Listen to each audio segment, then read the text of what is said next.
I didn't know I was pushing him away. I thought I was just protecting myself.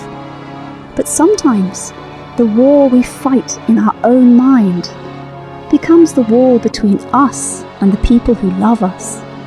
Have you ever held on to a fear so tightly that it eventually choked the love trying to reach you? The story begins on a warm Lagos evening. That kind of evening where the sun hangs low like a tired lantern, painting the walls with soft, golden shadows. You can almost smell the jollof spices drifting from a neighbour's window, the quiet hum of generators in the distance, the slow, heavy rhythm of a heart carrying too much. Even the air felt thick, like it was holding its breath, waiting for something to break. This is the story of Asha, a gentle woman, a thoughtful woman, but also a woman who lived too much inside her own mind. The kind of woman who hears a single word and replays it 100 different ways. Asha loved Dele, and Dele loved her, deeply, sincerely, quietly, the way some men love, with calm actions instead of loud words. He fixed the leaking tap without being asked, brought roasted plantain on rainy days, held her hand in silence when words felt too heavy. But Asha had a habit, a secret one, a habit she didn't even know was eating her relationship from the inside.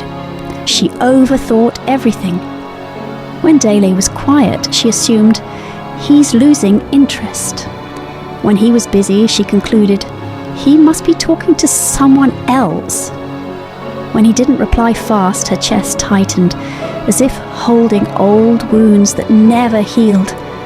Wounds like the one from that rainy night years ago. She was 17. Her father had promised to pick her up after school. She waited under the mango tree until the compound emptied. He never came. He never explained. And somehow, that silence taught her that love forgets, that love leaves, that love lies. She never told anyone, but since then, silence always felt like abandonment. So every time life gave her a little discomfort, a little disappointment, a little moment of being unsure, she resisted it, she fought it, she pushed against it like a woman trying to hold back a whole ocean with her bare hands. Why does it feel like you're preparing for a war I didn't start? Dele would ask softly. His voice wasn't angry. It was tired, not the kind of tired that comes from work or lack of sleep, but the kind that comes from loving someone who keeps building walls. Why, you're just trying to build a home. He had tried in his own quiet ways. He brought her tea when she couldn't sleep. He listened, even when her words came out sharp. He gave her space, thinking that's what she needed. He stayed close, hoping she'd let him in. But every time he reached for her, it felt like she flinched, and not with her body, but with her heart, like his love was a hand she didn't know how to hold. Asha didn't answer at first. She stared at the floor, her fingers tracing the edge of the table, like they were searching for something to hold on to. Her throat tightened. She wanted to say, I'm not. She wanted to say, I'm just protecting myself. But the words felt dishonest, even to her. So she swallowed and whispered, half defensive, half tired, because that's how it usually goes. But that wasn't true. It wasn't how life usually went. It was how her mind usually went. And Dele. He began to feel like a stranger in his own marriage. He would sit beside her on the couch, but feel miles away. He stopped asking certain questions, afraid of triggering another shutdown. He started talking more to himself than to her, and slowly, quietly, gently. The man who once dreamed of growing old with her began to wonder if he was just growing tired, Yes, Dele began to retreat. Not because he didn't love her, but because he didn't know how to compete with a war taking place inside her. A war he didn't start and couldn't win. Every man reaches a point where he no longer knows how to prove he isn't the enemy. And every woman must decide if she's ready to stop fighting shadows. One evening, Asha sat alone, holding a cracked mirror that had lived on her dresser for years. A simple mirror, but symbolic.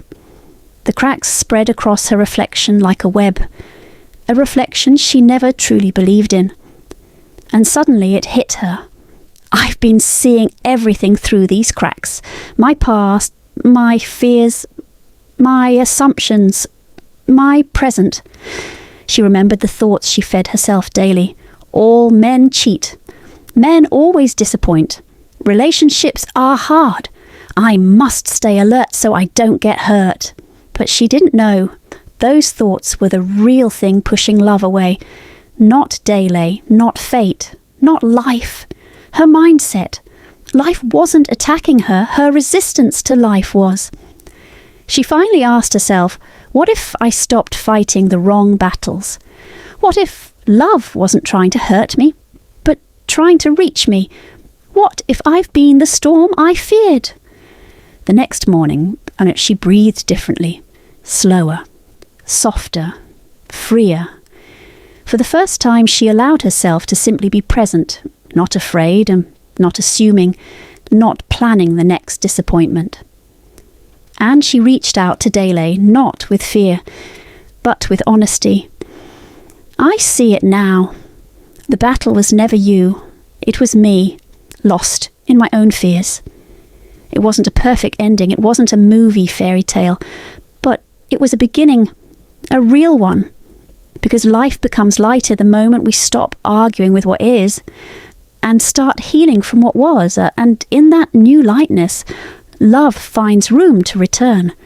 The war in Asha's mind didn't end in one day, but the wall between them finally had a crack, a place where love could breathe again. So, my married sisters, sometimes the deepest wounds in marriage aren't caused by shouting matches, but by the quiet assumptions between you. For my single sisters, before you search for love, ask, what beliefs am I carrying into it? And for my parents, children absorb who we are more than what we say. Your calm becomes their calm. For husbands watching, sometimes when she pulls away, she's fighting memories, not you. A little whisper about next week. We're stepping into a different kind of struggle, that quiet season where love still exists, but it begins to feel heavy on a tired heart, not because the love is gone, but because the person carrying it is stretched, weary, or quietly overwhelmed. Episode 3 meets you right there. So, my dear family, stay close. You won't want to miss what comes next.